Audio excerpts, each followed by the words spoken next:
So, hello Aquarius sign. Welcome to your monthly reading. So, this reading is for the month of September. Medyo na-late na naman ako ng konti.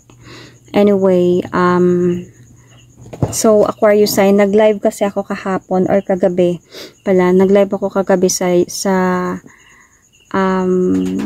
Facebook. So, medyo naabot ako ng madaling araw talaga. So, hindi ko na pinilit yung sarili ko na mag-reading for the monthly reading. Kaya ngayon ko na lang siya ginawa.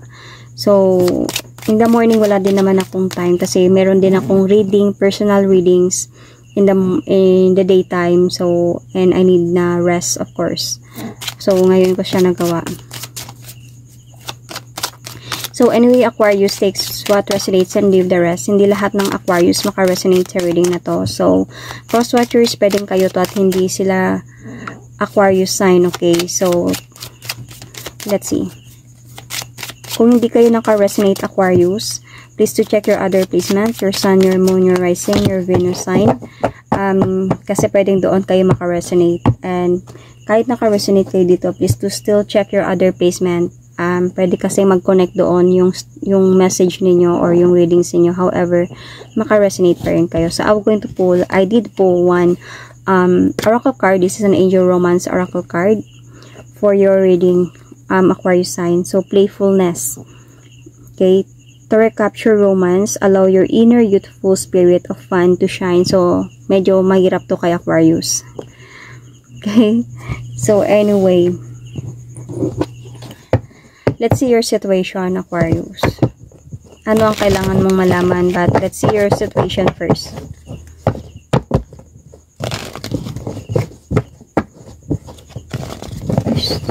Sorry.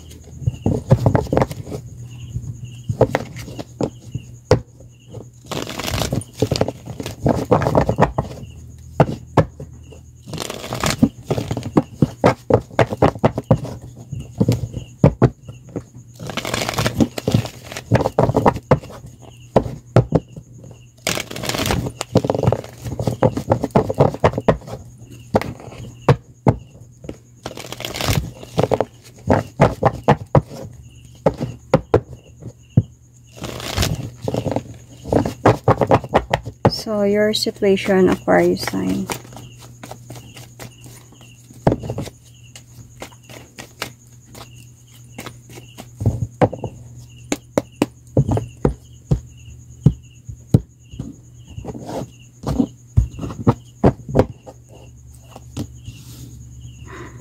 Ghosting. Hindi kayo nag-uusap ni person ngayon because of nag-ghost ka niya. Third party ang dahilan. This person walk away calmly in your situation and hindi ka niya kinakausap ngayon.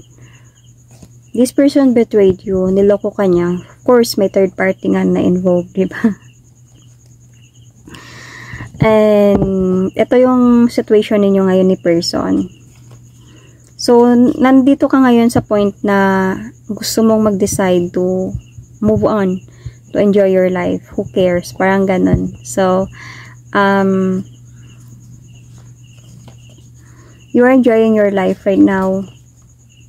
Kasi feeling ko you have tried to.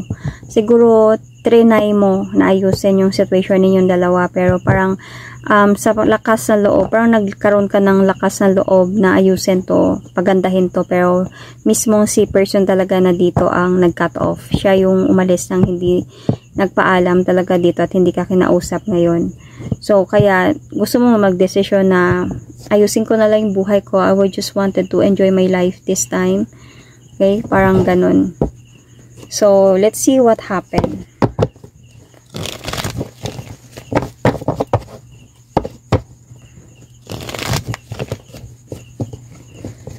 Ano bang nangyari, Aquarius?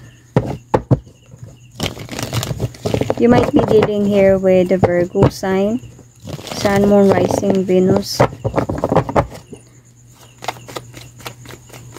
So, what happened recently?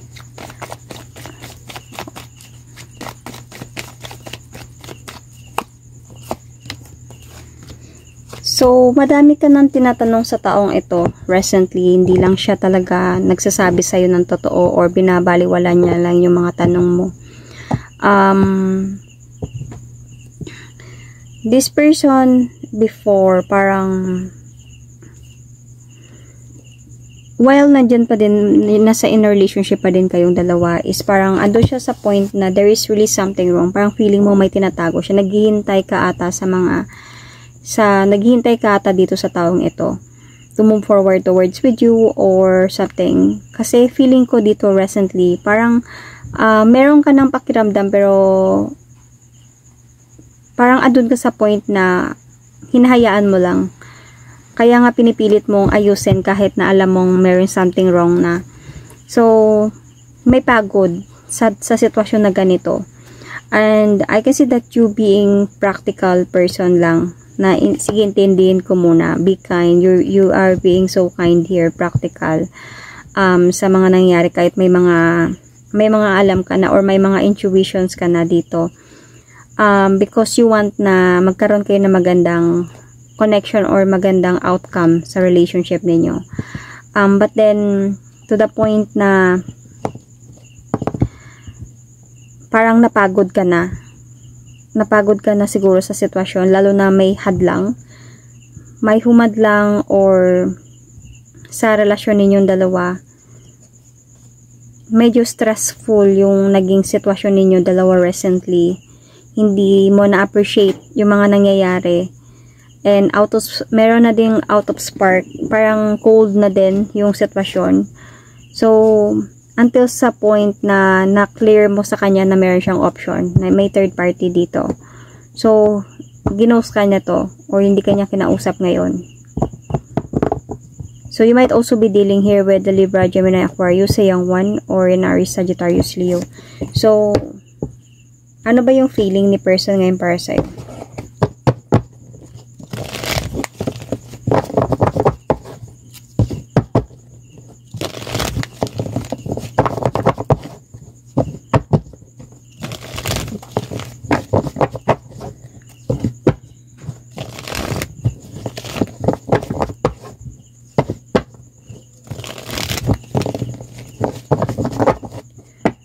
So, feeling ni person para sa'yo.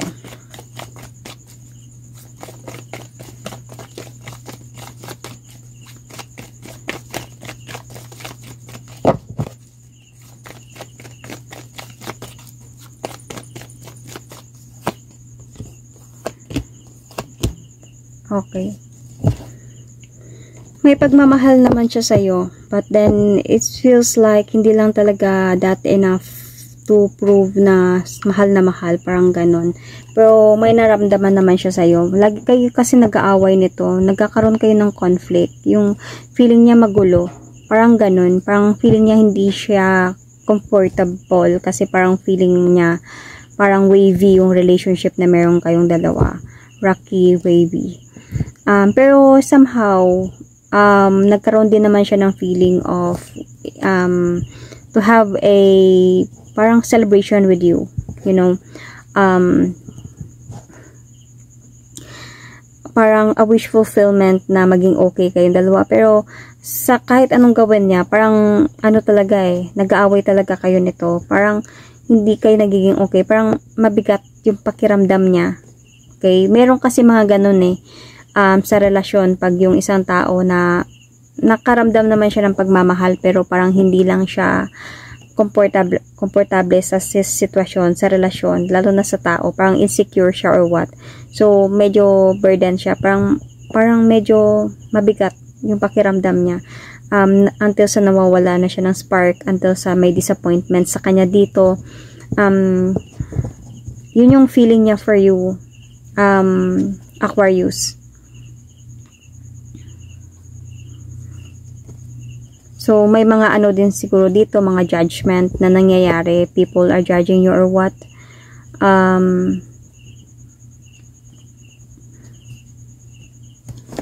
Pero naging happy naman siya, however. So, nangyari lang talaga to, parang hindi lang talaga okay yung relasyon na meron kayo, though kahit na may naramdaman din naman siya pagmamahal sa'yo.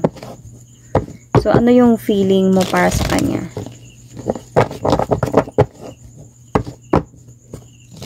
Parang hindi lang talaga niya naramdaman na kailangan ko maging matured enough para kay Aquarius. Parang ganun.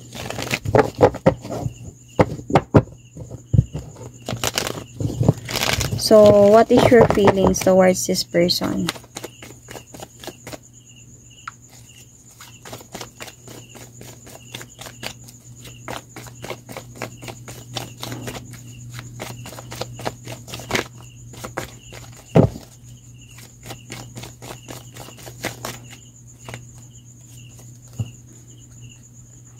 Ikaw, mahal mo siya. Gusto mo talaga ng victory with this person, a new beginning. Gusto mo mag-offer siya sa'yo ng marriage, new beginning, something like that. The feeling of cheating, naramdaman mo talaga yon. Sa una pa lang, naramdaman mo na may tinatago siya sa'yo. It's either a responsibility or anything na naramdaman mo na parang naging imbalance din yung relasyon ninyo. Merong cheating na nangyayari dito. Kaya, nung time siguro na nalaman mo is, parang willing ka na din to walk away emotionally, though masakit talaga to para sa'yo. Okay? Parang nahirap mag-move on, pero parang kailangan kong gawin. Because you have dream about having to rebuild the family with this person. Na siya na yung gusto mo makasama habang buhay. Kaya nakita ko dito, merong nung time na gusto mong ayusin yung relasyon ninyong dalawa talaga, like pinipilit mong ayusin, like naglalakas ka ng loob kahit feeling mo na may hindi na okay yung relasyon ninyo. Kasi feeling ko dito merong talaga dito, merong takot sa'yo na alam mo yung mawalan siya ng gana sa'yo, mawalan siya ng pagmamahal or spark sa'yo. Kaya pinipilit mong ayusin, pinipilit mong pagandahin. So, I think, ang kulang talaga dito, kaya nagkaroon siya ng other person is the playfulness. So, naging sobrang seryoso ka talaga sa relasyon na meron kayo. And this person did find this to another woman might be. Kaya niloko ka niya, na-betrayed ka niya. So you might be an Aquarius with an earth sign sa chart mo. You might also be dealing with Capricorn, Virgo, Taurus here. So, ano bang kailangan mo malaman this month of September? Aquarius signs.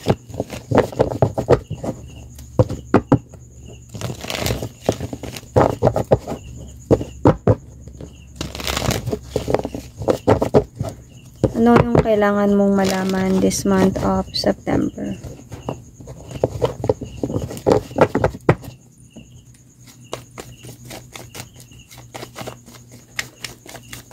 Ano yung kailangan mong malaman this month of September about the situations?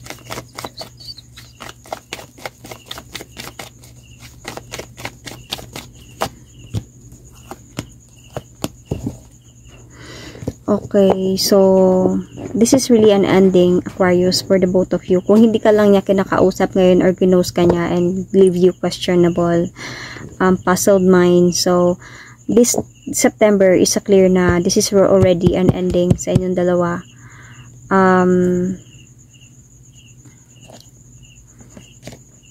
This person really betrayed you.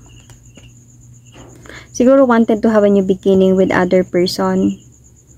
Naging isigulaki talaga siya sa sitwasyon ninyo. Naging reckless siya. Nakakapagod to. Kung maghihintay ka lang sa taong ito, nakakapagod. Kaya din sinasabi dito ng Oracle card is, to recap your romance, allow your inner youthful spirit of fun to shine.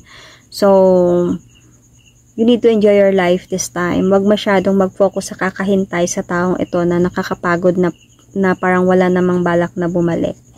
Okay? Kailangan mo dito na to bring back yourself, to make a judgment sa sitwasyon na meron kayo ngayon. Okay?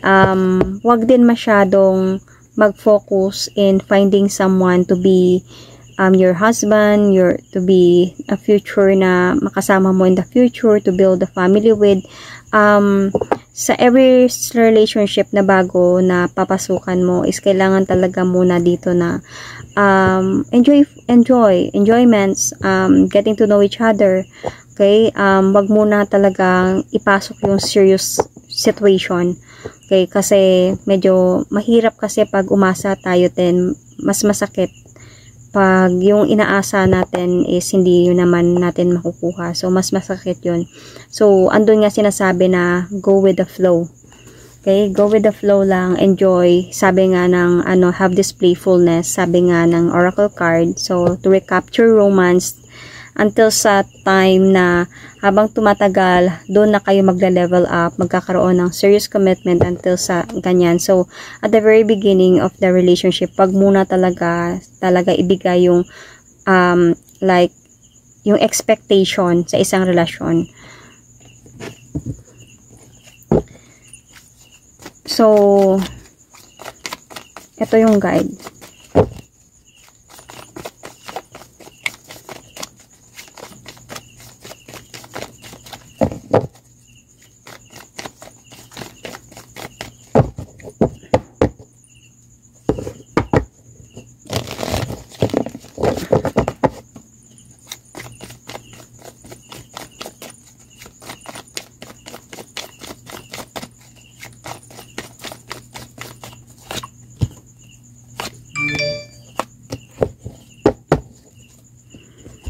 So,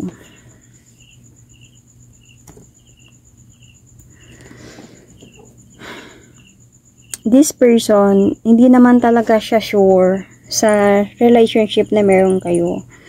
So, hindi mo kailangan, yun nga yung sabi ko sa'yo kanina, hindi mo kailangan na maging magplano about sa future sa taong ito. Kasi, sa pag-aaway ninyo, sa hindi ninyo pag-uusap lagi, excuse me, pero medyo, yung phone ko. There is no sure about a future sa taong ito. Mapapagod ka lang talaga sa kakahintay dito. Kailangan mo tutulukan kay healed sorry, heal from this relationship or this situation, this person, from this situation. Kailangan mo talaga dito na wag umasa sa pagbabalikan, wag mag-overthink, okay? Paminsan di ka na nakakatulog, you're an overthinker, so nag-overthink ka talaga dito, na stress ka. So, hindi mo kailangan gawin to mga bagay na to, kasi feeling ko itong taong ito, siya na, parang sa this month of September, may clear na wala na talaga eh. So, siya na mismo to may gusto na i-cut off to. So, hindi mo na kailangan maghintay and to study kung kailan pa to siya babalik, kasi definitely sa una pa lang meron ng option dito. Okay, kaya hindi mo lang pa siguro talaga nalaman or what, kasi kung bakit siya hindi na nagparamdam sa'yo dahil nga nagkaroon ng third party. So, or ikaw ba yung naging third party dito? So, mga ganun lang yan. Takes what resonates.